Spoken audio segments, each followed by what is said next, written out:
Hello everyone, welcome back to blah blah blah blah. Fuck it. Oh god damn it. Yes everyone, hello, welcome back. Now I guess it's all been made official, or at least practically is. Look, Doom Eternal dev says they will no longer work with composer Mick Gordon. In other words, he fucking left. It confirms the parting of ways with Doom Eternal. Oh no, just like one of the most influential parts of the atmosphere and feeling of Doom 2016 and Doom Eternal has left the house. A moment of silence for our fallen hero, Mick Gordon, one of the most freaking amazing soundtracks of any game ever. And after the controversy involving the final mix, where it was confirmed that Mick Gordon did not actually mix a large portion of the soundtrack, and instead they handed it off to some fucking idiot who proceeded to pretty much butcher the whole thing. And because of the whole thing, originally Mick said that he doubted that they would indeed work together on any future projects, and it seems that the other side, as Mick turns his back on them, they've turned their back on him. It would also seem as they no longer want to work with him either. So it's pretty much a case of fuck you too. And this is, as I say, a crying shame. I knew this was coming. I knew it was probably going to happen. I hoped that they would sort this out. I hoped that they would try and make a resolve, and hopefully get the Mick Gordon mix out there for everyone to enjoy, but no, alas, it's not meant to be. In an open letter published on Reddit, Doom Eternal producer Marty Stratton indicated that composer Mick will not be asked to return to the franchise for the upcoming DLC or potential future entries. So he's pretty much, the guy walked out the door and he slammed the door after him. It is a case of fuck you too. And in a year already packed with high profile video games, Doom Eternal managed to stand out from the pack. It did indeed. It was a great game and I really enjoyed it. It, with its infectious, yes, wall to wall, its combination. I'm not going to discount any, that Mick is just, the composer's just a small part of a bigger whole. But my point is that the game now, in my opinion, is going to miss a large chunk of what made it what it is by his departure. There's a lot of good people working on this game, and I never ever doubted that. He's also worked on Doom 2016, the Wolfenstein titles. Controversy aroused last month when the official soundtrack was released for Doom Eternal and contained a number of poorly mixed tunes because they handed it over to an inexperienced person, basically. That's the reason why they did it. They handed it over to a guy over here, right here.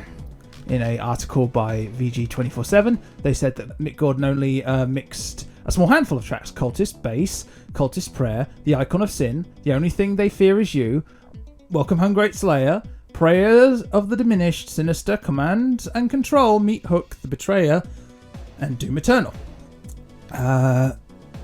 Although there is a large... Allegedly, it was sound director Chad Mossholder. I should point out that this is allegedly. I didn't point that out in my last video, and I apologise for that. Yes, allegedly this was Chad Mossholder. Someone who is of relative inexperience because they needed to get the mix out there for the game's release. And because of it, it's pretty much alienated Mick Gordon. And one of the best aspects of it is the music. I love the music. It just all blends so well together and was so creative and fun. And now it's all done. It's all out the window. I love how they're saying, oh, we are never going to work with him again. Like, he's the asshole. You butchered his goddamn work.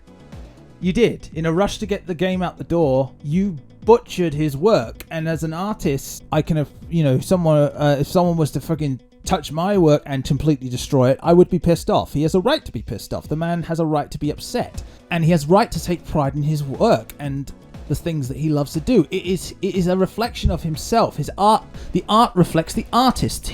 It's a part of him, who he is. Of course the man is going to take pride in it, and when you destroy it, you're destroying a part of him. So of course, I totally agree with Mick Gordon and his decision to possibly walk away from the whole thing entirely. I wish he wouldn't. I wish he would try and I wish some intermediary would get him to the table and negotiate about this and try to get him to come back for future installments, because I think that the games are going to lose a part of their character without him being a part of the production from now on.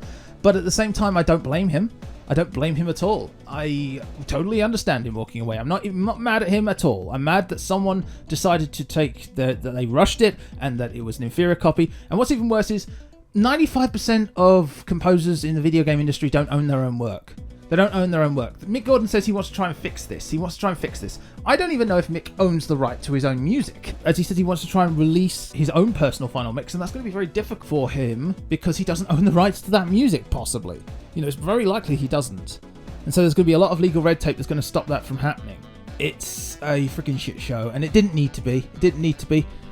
if you'd have got him around the table and said, yes, we rushed it, we apologise, hey, guess what we're going to do? We're going to, you know what you should do? Bring in Mick, remix the whole thing, and then we'll patch in the new tracks in an update, and then it'll all be sorted. No worries. We are so sorry we screwed this up. We put it in the hands of someone we trusted. He didn't live up to what he was supposed to do. We apologise. So, I mean, I don't know what else has gone on behind the scenes. I don't know if this was just the straw that broke the camel's back, but, you know, you could have at least tried to make an effort. The man's done so much for the game. He brought a large part to it. I know there's hard-working people who made the game what it is in terms of its core gameplay loop and its graphics and its feel and its absolute great polish and the story and all that stuff. They all deserve as much credit as well. Yes, I'm not taking that away from him, but he is also a part of it, and you can't deny that. So yeah, sad day, and I'm sorry that this couldn't work out. And that's pretty much all I've got to say on the whole thing. So you guys tell me what you think.